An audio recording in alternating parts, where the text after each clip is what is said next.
যেই শিল্পী মমতাজ আলেমদের বিরুদ্ধে কথা বলেছিলেন, সংসদে গান গাইলেন, গতকালকে আদালতে উঠানো হলো। এমনভাবে তাকে ডিম মারা শুরু করেছে, যেই রকম ডিমের বৃষ্টি পড়ে তার পুরো শরীর ডিম দিয়ে মেখে গেল। মমতাজের ওপরে যত ডিম পড়ছে বাংলাদেশের ইতিহাসে এত ডিম কোনো নেতার ওপরে পড়েনি। কথা বল না গা, একেবারে মনে হচ্ছে ডিমের বৃষ্টি।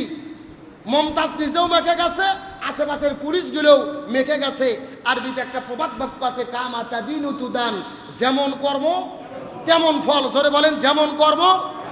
যদিও আমি মনে করি এই নষ্টা মহিলার গায়ে ভালো ডিম মারা উচিত হয়নি। কথা কন না গা, নষ্টা মহিলার শরীরে নষ্ট ডিমই মারা দরকার ছিল। একটা করে ডিমের দাম 8 টাকা 10 টাকা, ভালো ডিম মারার কোনো দরকার আছে? কিন্তু ওই যাবে ভালো ডিম কিনে খাসির পরে ডিম, বৃষ্টির মতো ডিম তার মাথার উপরে পড়তেছে। যিনি সংসদে দাঁড়িয়ে সব সময় শেখ হাসিনাকে গানে গানে তেয়ালার পাম মারিয়ে সংসদটাকে নাটকের মঞ্চায়ন করে ফেলেছিল। পত্রিকার মধ্যে দেখলাম 3 মাস ভাইয়ের বাসায় পালিয়ে থেকে মানিকগঞ্জ থেকে ঢাকায় পালিয়ে গেছে বোরকা পরে। জোরে বলেন, কি পরে? সারা জীবন বোরকার বিরোধিতা করেছে, গান গাইতো, শরীয়তের মৌলানা, চোখ দুইটা করছো কানা, মনের পর্দা বড় পর্দা তোমরা খুঁজে পাইলে না, তেঁতুল হুজুর বুঝলো না। আল্লাহ আমার শাহ শফি রহিমাহুল্লাহ হুজুরকে বলেছিল তেঁতুল হুজুর। পর্দার কথা বলার কারণে আল্লাহ আমার শফিকে বলেছিল তেঁতুল হুজুর। আজকে তুমি যেই পর্দার বিরুদ্ধে গান বললে, ওই বোরকা পরে এলাকা ছেড়ে ঢাকায় পালিয়ে গেলে, এটাই হলো আল্লাহর খেলা। কথা কন না কে? ওই তসলিমা নাসরিন আল্লাহর বিরুদ্ধে বলেছিল, পর্দার বিরুদ্ধে বলেছিল, আবার বোরকা পরে ভারতে পালিয়ে গিয়েছিল। মমতাজও পর্দার বিরুদ্ধে গান বলে আবার বোরকা পরেই মানিকগঞ্জ থেকে ঢাকায় পালিয়ে গেছে। তার মানে বোঝা যায় ঠেলার নাম হলো বাবাজি। কন্যাকা বিড়াল কি গাছ ওঠানোর জন্য কোনো মাস লাগে? বিড়াল মাছ দেখে গাছের চড়ে না, ঠেলাত করলেই গাছের চড়ে। কতক্ষণ ঠিক কিনা? এটা হলো আল্লাহর ফায়সালা। আল্লাহ বুঝাইতে চাই, তুমি সারা জীবন পর্দার বিরুদ্ধে বলেছো, হেজাবের বিরুদ্ধে বলেছো, বরকার বিরুদ্ধে বলেছো, ঠেলাত পরে তুমিই বরকা পরেছো। তাহলে বরকা পরে দুনিয়াতে যদি কিছুটা নিরাপত্তা পাওয়া যায়, ওই বরকা আল্লাহর বিধান যদি হেজাব কোনো মহিলা পালন করে মেনে চলে, আখিরাতটা আল্লাহ তার জন্য নিরাপদ করে দেবে। শরীফের হাদিসের মধ্যে এসেছেন, তিরমিজি শরীফের 2492 নম্বর হাদিসের মধ্যে এসেছেন, রাসূল করিম সাল্লাল্লাহু আলাইহি ওয়াসাল্লাম বলেন, এই দুনিয়ার মধ্যে যারা অহংকার করবে, অহংকার করে জীবন যাপন করবে, ওই হাসরের ময়দানে এই অহংকারকারী ব্যক্তিদেরকে আল্লাহ তাআলা পিঁপড়ার মতো বানায়া হাসরে উত্তোলিত করবেন। নাউজুবিল্লাহ বলেন। এই দুনিয়ার মধ্যে যারা অহংকার করবেন, আল্লাহ হাসরের ময়দানে তাদেরকে কি বানায়া উঠাবে? আরো জোরে বলেন। আল্লাহ তাআলা অহংকারী ব্যক্তিদেরকে পিঁপড়া বানায়া হাসরের ময়দানে উত্তোলিত করবেন। হাদিসের মধ্যে রাসূল বলেন, অহংকারকারী ব্যক্তিদেরকে হাসরের ময়দানে আল্লাহ রাব্বুল আলামিন জাহান্নামের ভেতরে তাদেরকে খাইতে দেবেন জাহান্নামের রক্ত এবং পোঁছ। রক্ত এবং পোঁছ হবে তাদের খাদ্য। আর আল্লাহ রাব্বুল আলামিন অহংকারী ব্যক্তিদেরকে ওই জাহান্নামের ভেতরে একটা জেলের মধ্যে বন্দী করবেন, যেই জেলের নাম হলো বুলাস। এই বুলাস নামক জেলখানার ভেতরে, ওই জাহান্নামের ভেতরে আল্লাহ তাআলা অহংকারী ব্যক্তিদেরকে আবদ্ধ করে ফেলবে। আর অহংকারী ব্যক্তিদেরকে আল্লাহ তাআলা পিঁপড়ার মতো মোড়ায়া একত্রিত করে পোষা রক্তগুলোকে খেতে দেবে। হাদিসের মধ্যে রাসূল বর্ণনা করে বলে, এই অহংকারী ব্যক্তিদেরকে আল্লাহ রাব্বুল আলামিন যখন হাসরের ময়দানে বিচার করবে, আল্লাহ তাআলা বড় রাগান্বিত হয়ে তাদের দিকে তাকাবে। এখন আপনাদের জিজ্ঞাসা করি, বলেন তো, আল্লাহ যদি হাসরের ময়দানে কারো উপরে রাগান্বিত হয়ে যায়, এদের অবস্থা ভালো নাকি খারাপ? আরো জোরে বলেন। তার মানে বোঝা গেল, এই দুনিয়ার ভেতরে কে কত টাকার মালিক হয়েছেন, কার কত জমি হয়েছে, কে কত কোটিপতি হয়েছেন, কয়টা গাড়ির মালিক হয়েছেন, আল্লাহ কেমন সম্মান দিয়েছে, কেমন চেয়ার আল্লাহ তাআলা দান করেছে, খবরদার খবরদার খবরদার, যে যেইভাবে সম্মানিত হন না কেন, অহংকার করা যাবে। অহংকার হলেন আল্লাহর চাদর। আল্লাহ বলতেছে, চাদর নিয়ে যারা টানাটানি করে, আমি আল্লাহ তাআলা আমার ইজ্জতের উপরে তারা হাত দেয়। খবরদার, তোমরা অহংকার করতে পারবে না। অহংকার করলে তোমাদের অধপতন হতেই হবে, কারণ অহংকার হলো অধপতনের মূল। যখন কোনো ব্যক্তি অহংকার করে মনে করবেন ওই ব্যক্তিদের ধ্বংস অনিবার্য হয়ে যায়। গত 16 বছর অন্যায় অত্যাচার, স্বৈরাচারের শাসক, জুলুম অত্যাচারের পরে অহংকার ছিল কি ছিল না? 41 সালের আগে নামানোর কোনো সুযোগ নাই। কে নামায়? এই যে অহংকার, এই যে দাম্ভিকতা, আমার বাবার দেশ, আমি যা খুশি তাই করব, সেই অহংকারের পতন ঘটিয়েছেন কে? যারা যারা অহংকার করেছিলেন ঘাটে ঘাটে আল্লাহ তাআলা তাদের কত পতন ঘটিয়ে দিয়েছেন। যেই শিল্পী মমতাজ আলেমদের বিরুদ্ধে কথা বলেছিলেন, সংসদে গান গাইলেন, গতকালকে আদালতে উঠানো হলো।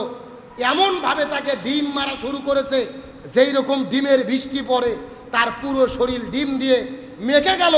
মমতাজের ওপরে যত ডিম পড়ছে বাংলাদেশের ইতিহাসে এত ডিম কোনো নেতার ওপরে পড়েনি। কথা বল না গা, একেবারে মনে হচ্ছে ডিমের বৃষ্টি। মমতাজ নিজেও মেখে গেছে, আশেপাশের পুলিশগুলোও মেখে গেছে। আরবিতে একটা প্রবাদ বাক্য আছে, কামা তাদিনু তুদান, যেমন কর্ম তেমন ফল। জোরে বলেন, যেমন কর্ম। যদিও আমি মনে করি এই নষ্টা মহিলার গায়ে ভালো ডিম মারা উচিত হয়নি। কথা কন না গা, নষ্টা মহিলার শরীরে নষ্ট ডিমই মারা দরকার ছিল। একটা করে ডিমের দাম 8 টাকা 10 টাকা, ভালো ডিম মারার কোনো দরকার আছে? কিন্তু ওই যে আবেগ, ভালো ডিম কিনে খাসির পরে ডিম, বৃষ্টির মতো ডিম তার মাথার উপরে পড়তেছে। যিনি সংসদে দাঁড়িয়ে সব সময় শেখ হাসিনাকে গানে গানে তেল আর পাম মারিয়ে সংসদটাকে নাটকের মঞ্চায়ন করে ফেলেছিল। পত্রিকার মধ্যে দেখলাম 3 মাস ভাইয়ের বাসায় পালিয়ে থেকে মানিকগঞ্জ থেকে ঢাকায় পালিয়ে গেছে বোরকা পরে। জোরে বলেন, কি পরে? সারা জীবন বোরকার বিরোধিতা করেছে, গান গাইতো, শরীয়তের মৌলানা, চোখ দুইটা করছো কানা, মনের পর্দা বড় পর্দা তোমরা খুঁজে পাইলা না, তেঁতুল হুজুর বুঝলো না। আল্লামা মুহাম্মদ শফি রহিমাহুল্লাহ হুজুরকে বলেছিল তেঁতুল হুজুর। পর্দার কথা বলার কারণে আল্লামা মুহাম্মদ শফিকে বলেছিল তেঁতুল হুজুর। আজকে তুমি যেই পর্দার বিরুদ্ধে গান বললে, ওই বোরকা পরে এলাকা ছেড়ে ঢাকায় পালিয়ে গেলে, এটাই হলো আল্লাহর খেলা। কথা কন না কে? ওই তসলিমা নাসরিন আল্লাহর বিরুদ্ধে বলেছিল, পর্দার বিরুদ্ধে বলেছিল, আবার বোরকা পরে ভারতে পালিয়ে গিয়েছিল। মমতাজও পর্দার বিরুদ্ধে গান বলে আবার বোরকা পরেই মানিকগঞ্জ থেকে ঢাকায় পালিয়ে গেছে। তার মানে বোঝা যায় ঠেলার নাম হলো বাবাজি। কন্যাকা বিড়াল কি গাছ ওঠানোর জন্য কোনো মাস লাগে? বিড়াল মাছ দেখে গাছের চড়ে না, ঠেলাত করলেই গাছের চড়ে। কতক্ষণ ঠিক কিনা? এটা হলো আল্লাহর ফায়সালা। আল্লাহ বুঝাইতে চাই, তুমি সারা জীবন পর্দার বিরুদ্ধে বলেছো, হেজাবের বিরুদ্ধে বলেছো, বোরকার বিরুদ্ধে বলেছো, ঠেলাত পরে তুমিই বোরকা পরেছো। তাহলে বোরকা পরে দুনিয়াতে যদি কিছুটা নিরাপত্তা পাওয়া যায়, ওই বোরকা আল্লাহর বিধান যদি হেজাব কোনো মহিলা পালন করে মেনে চলে, আখিরাতটা আল্লাহ তার জন্য নিরাপদ করে দেবে ইনশাল্লাহ। বলে সারা জীবন ইসলামের বিরুদ্ধে বললে, আল্লামা সাইদিকে বললে রাজাকার, আজারিকে বললে জামাতের প্রোডাক্ট। ওয়াজ মাহফিলে ভালো কথা হয় না, খারাপ কথা বেশি হয়। ওয়াজ মাহফিল বন্ধ করে দাও। তুমি আলেমদের বিরুদ্ধে লেগেছো, অপমানিত করেছে কে? এ মমতাজকে অপমানিত করেছে কে? সারা জীবন বলছো ফাইটে যায়, এবার আসল ফাটা বাজতিছে। কথা কন না গা, এখন জেলে গান বলো। সারা জীবন সংসদে গান বলেছো, এখন জেলে গান বলো। এই জন্য বলতেছিলাম, অহংকার হলো পতনের মূল। অহংকার যে করে তার অধপতন কে ঘটিয়ে দেয়? আরো জোরে বলেন। আমার প্রিয় বন্ধুগণ, মুসলমান ভাইরা, গভীর মনোযোগ। এই জন্য আল্লাহ সুবহানাহু ওয়া তাআলা বললেন, খবরদার খবরদার, তোমরা অহংকার করতে পারবা না। অহংকার করলে কিন্তু তোমাদের ধ্বংস হতে হবে। অহংকার হলো ধ্বংসের মূল, অহংকার হলো পতনের মূল। আর অহংকার হলো সর্বমোট 3 প্রকার। চিৎকার করে বলেন, কত প্রকার? আরো জোরে বলেন। 1 নম্বর তাকাব্বার আলাল্লাহ, আল্লাহর সঙ্গে অহংকার। 2 নম্বর তাকাব্বার আলার রসুল, রসুলদের সঙ্গে অহংকার। আর 3 নম্বর হলো তাকাব্বার আলান নাস, এই দুনিয়ার ভেতরে মানুষদের সঙ্গে অহংকার। চিৎকার করে বলেন তো, অহংকার কত প্রকার? আরো জোরে বলেন। 1 নম্বর তাকাব্বার আলাল্লাহ, আল্লাহর সঙ্গে তাকব্বরি করা। আল্লাহর সঙ্গে অহংকার করা। 2 নম্বর তাকাব্বার আলা রসুল, রসুলের সঙ্গে অহংকার করা, রসুলের সঙ্গে তাকাব্বারি করা। আর 3 নম্বর হলো তাকাব্বার আলান নাস, মানুষের সঙ্গে অহংকার করা। 1 নম্বর তাকাব্বার আলাল্লাহ, আল্লাহর সঙ্গে কেমনে অহংকার চলে, আল্লাহর সঙ্গে কেমন করে অহংকার করা হয়। হযরত মূসা আলাইহিস সালাম ফিরাউনের কাছে যখন দ্বীনের দাওয়াত নিয়ে গিয়েছিল, ফিরাউন ডাক দিয়ে বলেছিল কোন আল্লাহর প্রতি ঈমান গ্রহণ করব, কোন আল্লাহর প্রতি ঈমান আনবো। আনা রাব্বুকুমুল আলা, আমি তো হলাম সবচাইতে বড় রব, আমি তো হলাম সবচাইতে বড় আল্লাহ। তার মানে বোঝা গেল ফিরাউন কার সঙ্গে অহংকার করেছে। 1 নম্বর তাকাব্বার আলাল্লাহ, আল্লাহর সঙ্গে অহংকার করা। ফিরাউন নিজেকে রব বলে দাবি করলো, আল্লাহর সঙ্গে তাকাব্বারি করলো, আল্লাহর সঙ্গে অহংকার করলো। হযরত ইব্রাহিম আলাইহিস সালাম আমাদের জাতির পিতা, যখন তার পিতা নমরুদের কাছে, ইব্রাহিম আলাইহিস সালাম যখন তার পিতা এবং নমরুদের কাছে দ্বীনের দাওয়াত নিয়ে চলে গেলেন, নমরুদকে ডাকতে বললেন, নমরুদ আল্লাহর প্রতি কালেমা পড়ো, ঈমান গ্রহণ করো, কালেমা পড়ে মুসলমান হয়ে যাও। নমরুদকে ডাকতে বলে, ইব্রাহিম তুমি কোন আল্লাহর প্রতি ঈমান আনতে বলতেছো, কোন আল্লাহর প্রতি কালেমা পড়তে বলো। আমি তো প্রভু, আমি তো রব। নাউজুবিল্লাহ বলেন। নমরুদ নিজেকে কি বলে দাবি করলেন? রব বলে দাবি করলেন। হযরত ইব্রাহিম আলাইহিস সালাম বলেন, নমরুদ তুমি কেমন ভাবে রব হবে? রবের মধ্যে যেই যেই গুণ আছে, এইগুলো গুণ তো তোমার ভেতরে নাই, তুমি কখনোই তো রব হতে পারবা না।